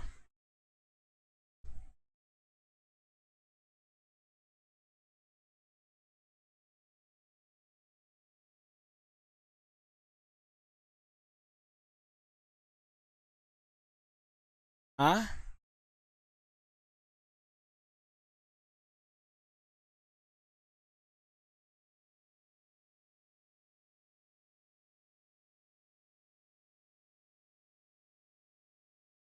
10 लाख का क्या हो रहा है उसको?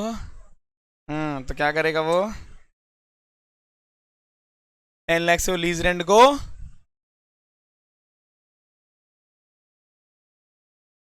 10 लाख का प्रॉफिट हो रहा है तो लीज रेंट को वो कम करेगा। क्यों कम करेगा?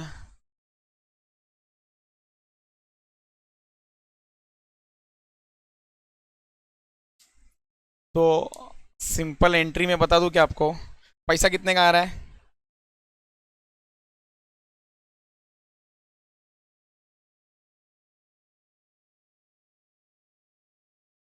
भाई एसेट कितने का जा रहा है?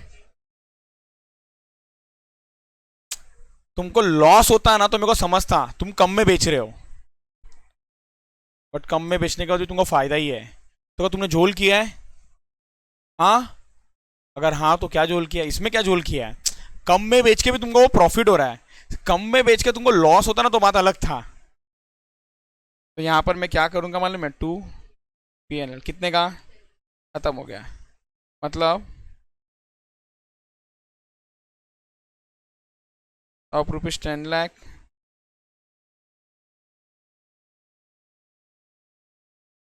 फोटो लो इसका फटाफट एकदम।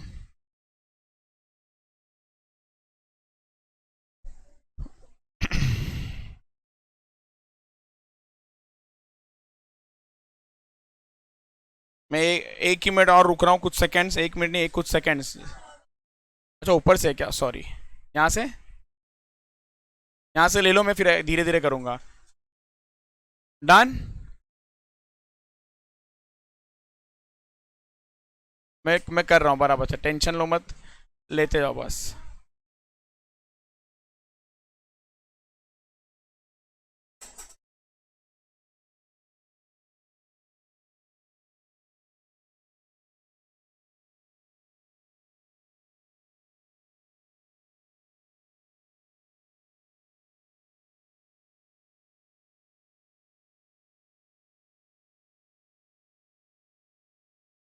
कर लिया?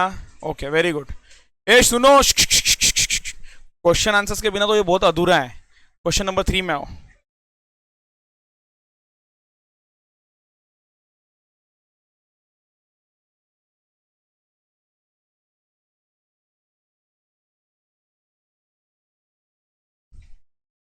टाइप 9।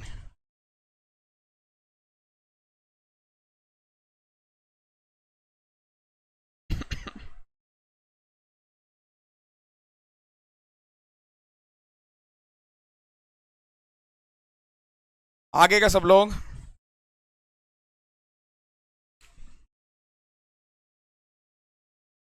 हाँ,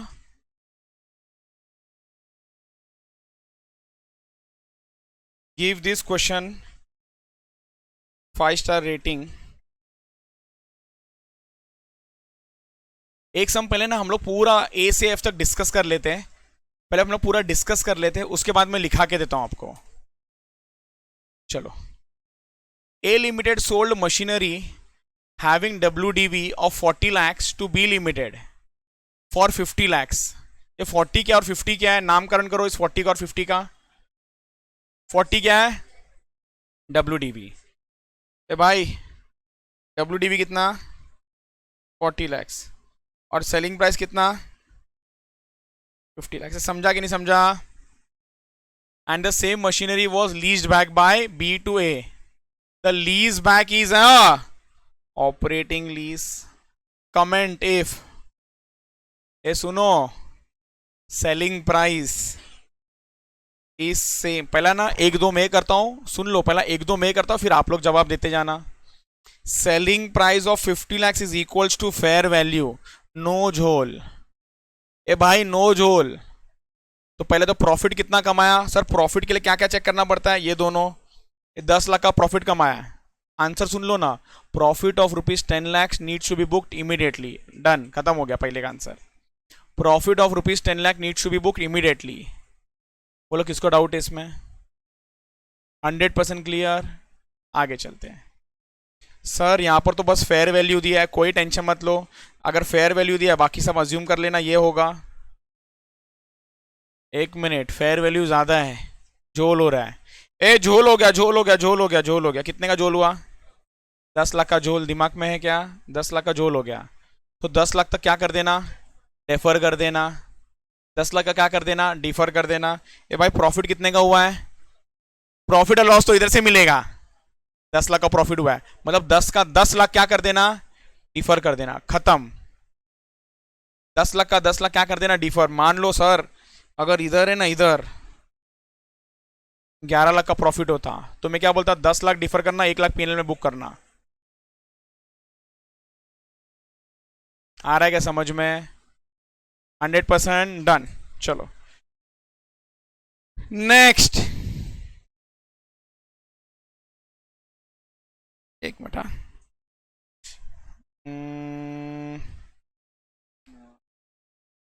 हाँ, हम लोग ने पहला ये कर लिया, सेकंड कर लिया।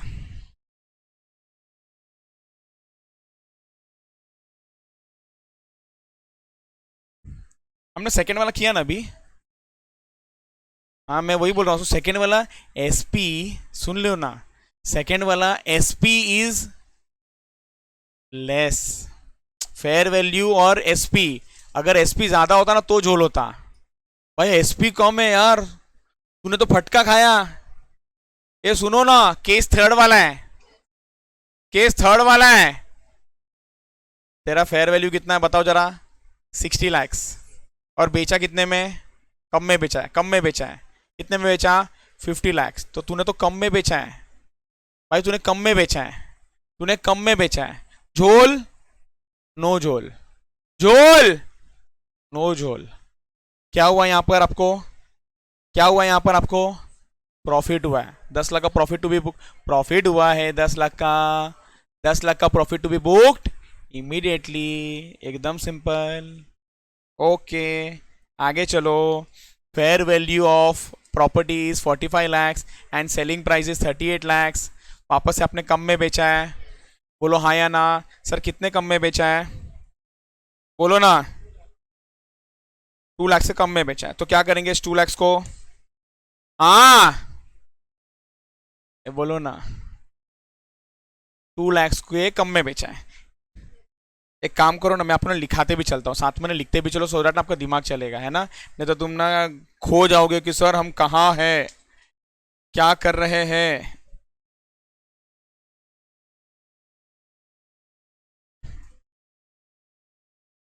Answer number 3।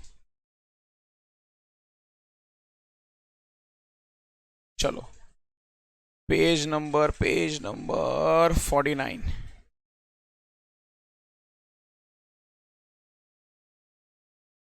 Page number 49।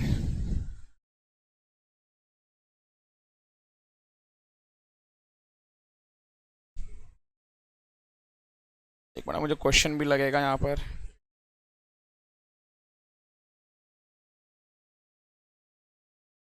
सुनो ना, लिखो लिखो मेरे साथ में।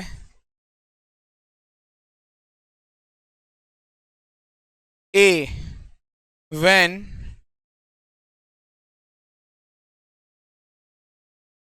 Sale price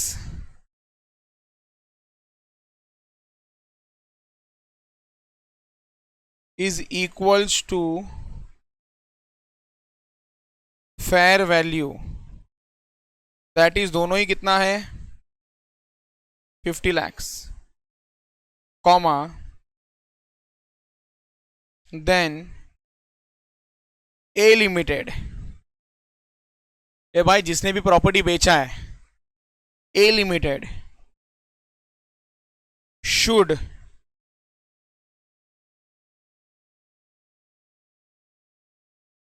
immediately recognize profit of rupees 10 lakhs in its books. Done, खत्म हो गया. पहले बताओ पॉइंट नंबर 1 में किसको किसको डाउट है.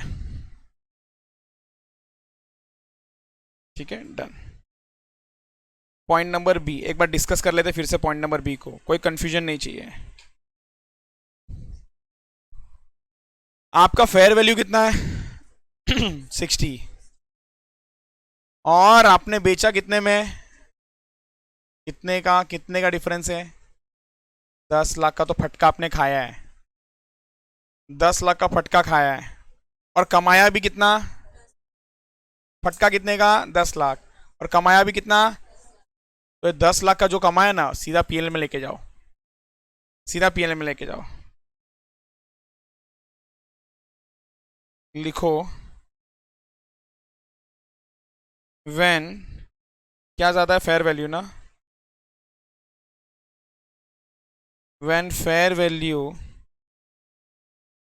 that is rupees 60 lakhs is more than sales value. एक मिनट का sale price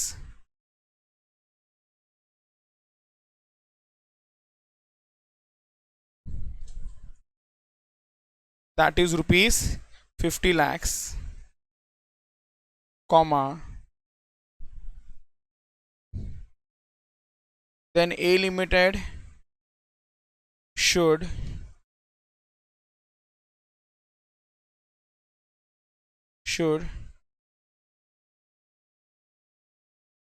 yes immediately recognize profit of rupees 10 lakhs in its books.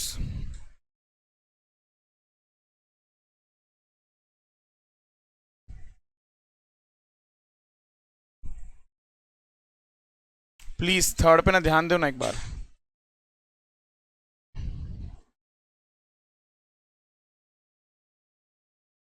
Third पे एक बार ध्यान दे दो ना. पहले थर्ड का मैं कहानी लिख दूं इधर एक बार.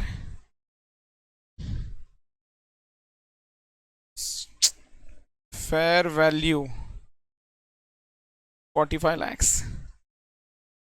Selling price 38 lakhs. और कैरिंग अमाउंट सर कुछ बोला नहीं है तो 40 lakhs. समझ में आया मैंने क्या लिखा है. ये क्वेश्चन लिखा. एक बार ना पहले कॉन्सेप्ट को समझ लो. सबसे पहला तो भाई तेरा सेलिंग प्राइस कम है. सेलिंग प्राइस तेरा कम है. सेलिंग प्राइस क्या है कम है. एंड तुझे यहां पर है ना लॉस हुआ है. कितने का मालूम है 2 लाख का. तो लॉस है ना लॉस तेरे को मैं बुक करने दे रहा हूं provided the loss is not compensated by future lease payment. क्योंकि तेरा कम था सेलिंग प्राइस कम था तो हो सकता है तू कम था ना तो तू लीज पेमेंट भी क्या करेगा कम करेगा. बट ऐसा बोलता है कि ऐसा नहीं करेगा. वो ऐसा नहीं करेगा तो इसलिए बोल दिया प्रोवाइडेड फॉर. तेरे को मैं पीएल में बुक करने दूंगा ये 2 लाख. कब दूंगा अगर तू तेरा फ्यूचर लीज है ना वो कम नहीं करेगा. तो समझा कि नहीं समझा. ये किसी को डाउट है इसमें लिखो. चाहिए तो ये बना लो. ये जो मैंने बनाया ना ये बना लो.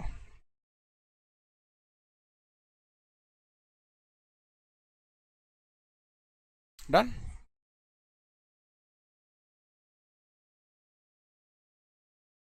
when fair value that is rupees 45 lakhs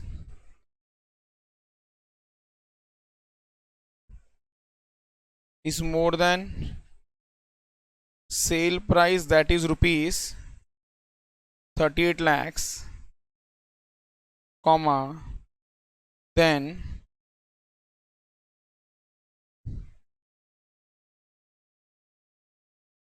loss of rupees 2 lakhs to be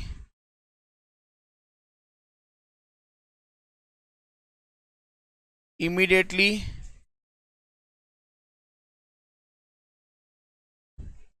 recognized by A Limited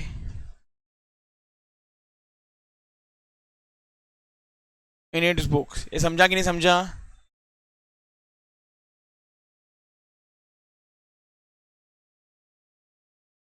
Provided that loss is not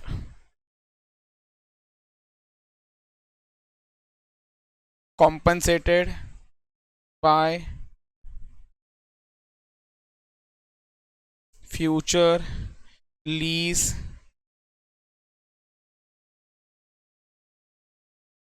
payment.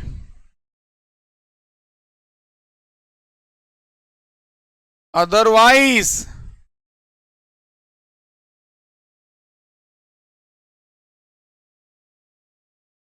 defer and amortize the loss. नहीं तो क्या करना पड़ेगा तेरे को? लॉस को डिफर करना पड़ेगा.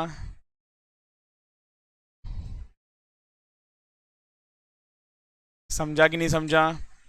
ये बोलो ना, किसको डाउट है क्या सेंटेंस में? क्लियर सबको? ओके. फोर्थ, आराम से आराम से आराम से, घाई नहीं है. फोर्थ, एक मिनट. थर्ड तो सेकंड कर देता हूँ मैं. ए बी सी डी लिख रहा था, चलो ना. ए, ये बी, ये सी, और अब आ जाएगा हमारा D. Fair value 40 lakh, selling price 50 lakh. ए ज़्यादा है. ए इधर इधर इस बार आ गया. ए इस बार आ गया, ज़्यादा है. 10 लाख ज़्यादा है. 10 लाख ज़्यादा है. ये सब लोग को समझ रहा है? 10 लाख ज़्यादा है. और प्रॉफिट भी कितने का है? 10 लाख का ही है. तो क्या करें उस 10 लाख को? बोलो ना, डेफर कर देना. सबको समझाना, लिखो ना फिर कहानी.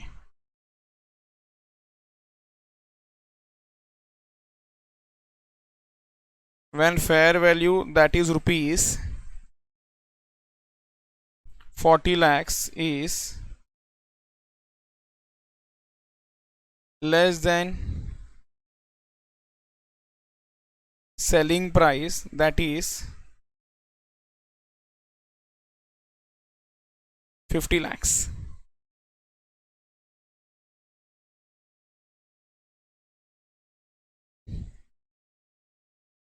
Then profit of 10 lakhs is to be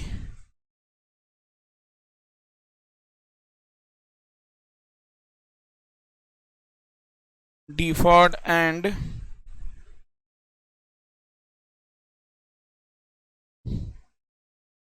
और जितने साल का लीज पीरियड होगा ना, उतने साल तक आप डालते जाओ उसको पीएनएल में. एंड एमोटाइज्ड ओवर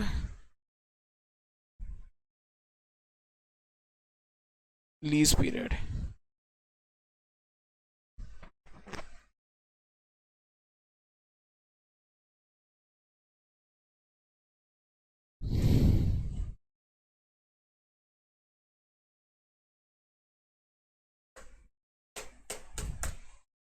चलो नेक्स्ट. 46 लैक्स. ए भाई बेचा फिर से ज़्यादा में. 4 लाख तक का तू क्या कर देगा? डिफर. 4 लाख तक डिफर करेगा. प्रॉफिट कितने का हुआ था? हाँ, 10 लाख का हुआ था. प्रॉफिट 10 लाख का हुआ था. सर मत पूछना प्रॉफिट कहाँ से हुआ था. ये WDV और सेलिंग प्राइस को कंपेयर करके निकाला बराबर. तो प्रॉफिट आपको 10 लाख का हुआ था. प्रॉफिट आपको 10 लाख का हुआ था. तो 10 लाख में से 4 लाख क्या कर देना? डिफर कर देना. और 6 लाख सीधा का सीधा पीएनएल में चला जाएगा. कोई टेंशन नहीं. पक्का समझ रहा है? इसके लिए ना सुन लो, नहीं आज यस बोल रहा हूँ, कल याद नहीं रहेगा. तो इसके लिए वापस से ऑरेंज कलर में मैं लिख देता हूँ एक बार. Fair value 46 lakhs, selling price 50 lakhs, और WDV कितना था? 40 lakhs। सबसे पहला ये देख के मालूम पड़ गया झोल हो गया है 4 lakhs का, तो इसको क्या कर देना, डिफर कर देना, इसको कर देना डिफर।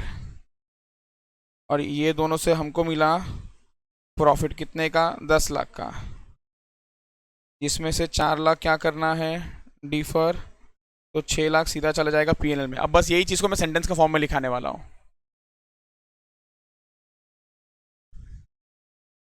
तेजस, लास्ट तक रुको, एफ तक। आपका कोई सवाल है? मेरे को एक मालूम है, वो जो आप मेरे को बोलने जा रहे थे ना एक सवाल, आपको मालूम है वो कॉन्सेप्ट कहीं तो अप्लाई होता है, वो लास्ट वाले में होने वाला है। चलो लिखो।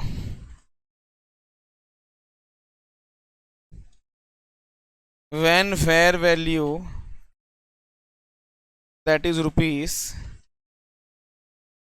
46 lakhs, is less than selling price, that is rupees 50 lakhs.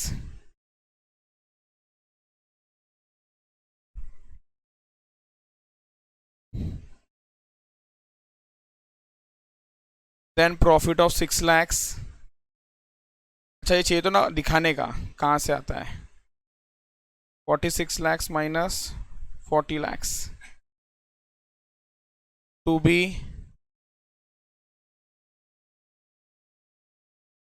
recognized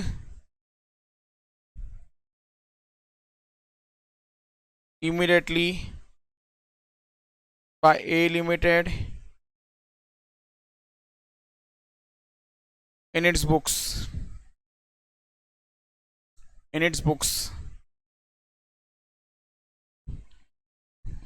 and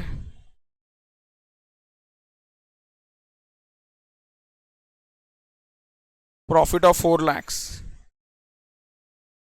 39 lakhs minus 35 lakhs, sorry,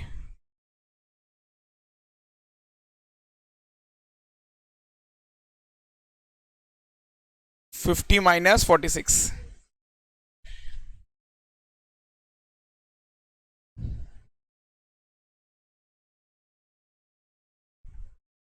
to be amortized over lease period।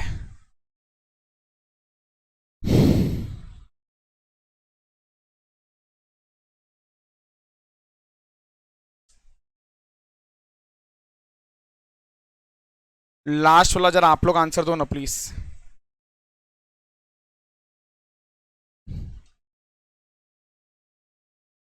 Fair value 35 lakhs, selling price 39 lakhs।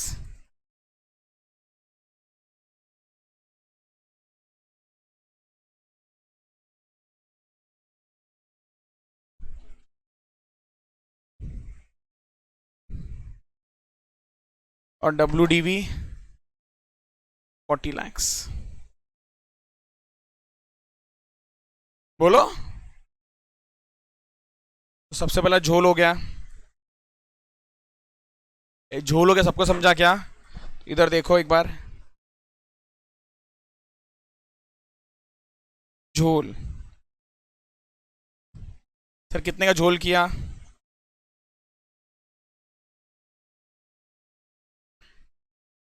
मैं बता देता हूँ ना आपको, मैं आज कितना भी समझाऊँ या आपको कल कंफ्यूजन रहने वाला है, इसलिए सिर्फ सुन लेना, मत लिखो। इसको समझने में पूरी ताकत लगा दो। आपने 4 लाख का झोल किया तो पहले फिक्स हो चुका है, ये 4 लाख का झोल क्या करना पड़ेगा मालूम है? डिफर करना पड़ेगा।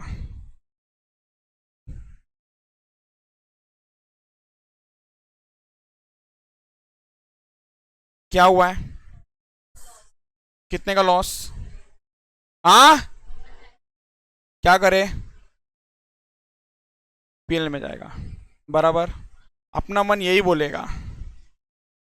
अरे ऐसा क्या सर, मन का बात आ गया बीच में। एंट्री एंट्री एंट्री, एंट्री के थ्रू समझाओ ना मेरे को जरा भी है। हाँ very good, bank account debit, क्या बात है।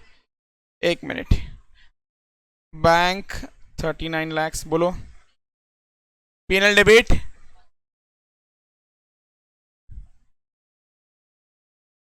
1 lakh। हाँ, to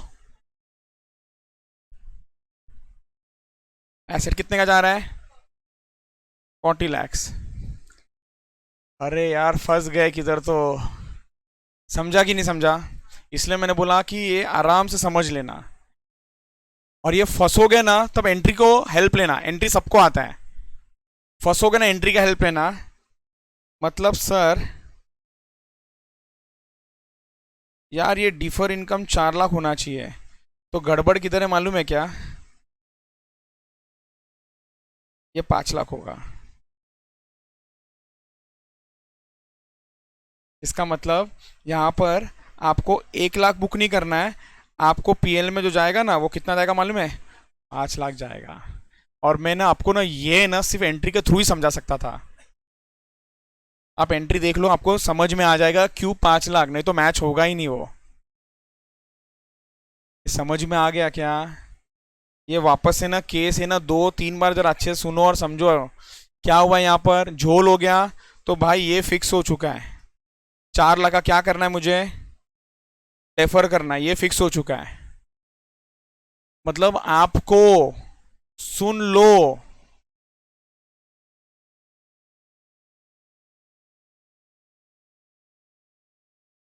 defer income and loss, ये कॉम्बिनेशन आ गया ना सबसे बेकार। हजम करो मैं क्या बोल रहा हूं। Defer income and loss,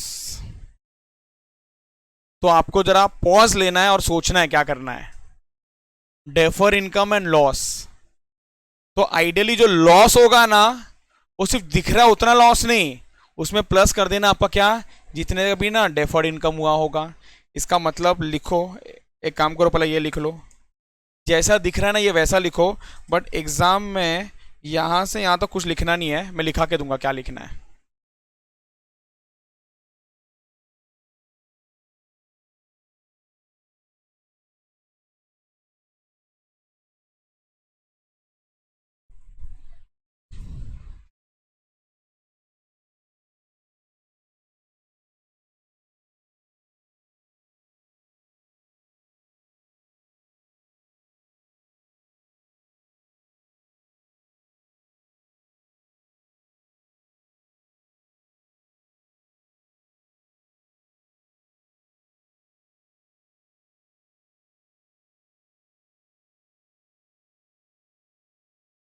done done done done.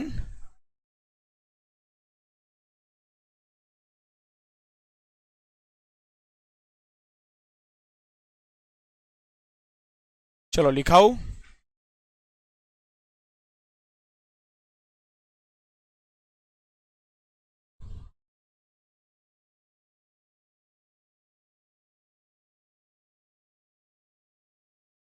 when fair value that is rupees 35 lakhs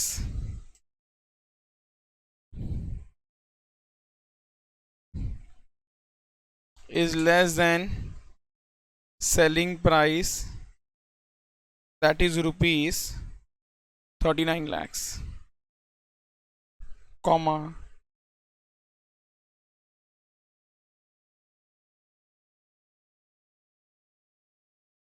then loss of rupees 5 lakhs, then loss of rupees 5 lakhs. Sir,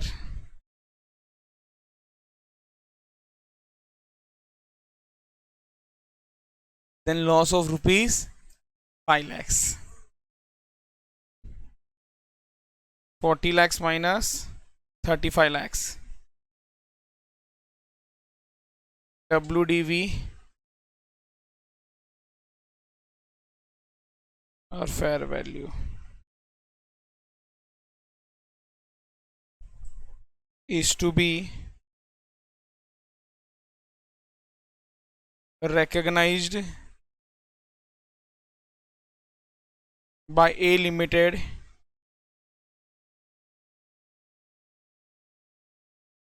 in its books and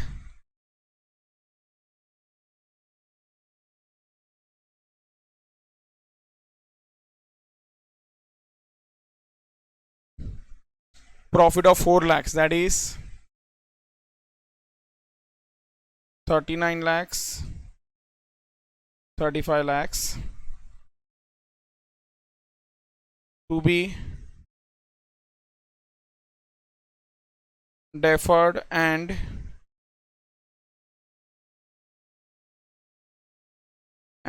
amortized over lease period and amortized over lease period. ये आया क्या समझ में? Okay, I know आप लोग थक गए हो, कोई प्रॉब्लम नहीं, बस एक बार है ना आप लोग ना कॉन्सेप्ट को देखो ना। क्वेश्चन नंबर 3 के बाद नेक्स्ट क्वेश्चन नंबर क्या है? 8। मैं आपको बता दूं ना, सारे के सारे क्वेश्चन ऐसे ही है। WDV दिया है 3 लाख, सेलिंग प्राइस दिया हुआ है 400 लैक्स। ये कौन सा लीज है? एक ऑपरेटिंग लीज है। आपको सेलिंग प्राइस दिया होगा तो फेयर वैल्यू, इधर देख लो ना, जाने दो, इधर देखो, fair value selling price, fair value selling price. आपको अलग अलग सिचुएशंस दिया है, आपको ये सब होमवर्क करना है। Next question number 28, 29, 30। 28 is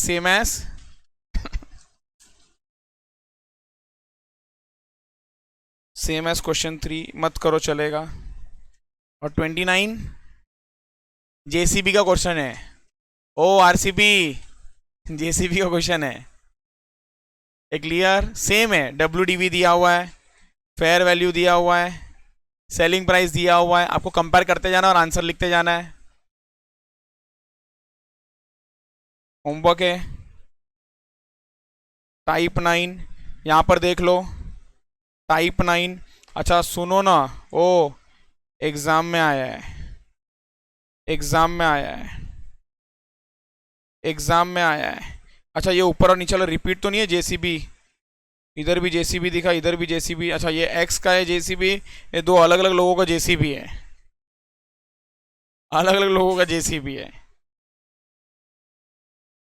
exam का क्वेश्चन है, भगवान जाने कितने बार ये सब एग्जाम को आया है। तो मैं बता दूं ना आपको, बहुत ही इंपॉर्टेंट कॉन्सेप्ट है। Which one? 32 सेम एज 3, मत करो फिर।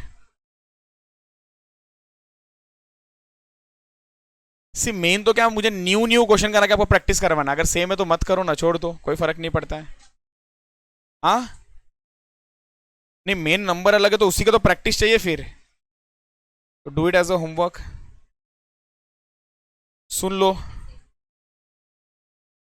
क्या रे मैडम आप ऐसा किया उसके साथ में? सेम एज 3 ना?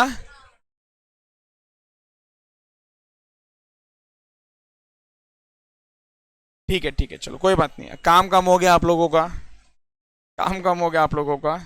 सो अब है ना, एक मिनट, क्वेश्चन 3 डन। ये बचा हुआ पूरा का पूरा मैंने आपको दिया है होमवर्क। तो ये होमवर्क, इसके ऊपर का होमवर्क, वो सब हमको डिस्कस करना है। आपका लीज खत्म हो गया ऑफिशियली, बट आपका लीज खत्म हो गया। बस अब ये जो होमवर्क डिस्कशन है वो पेंडिंग है।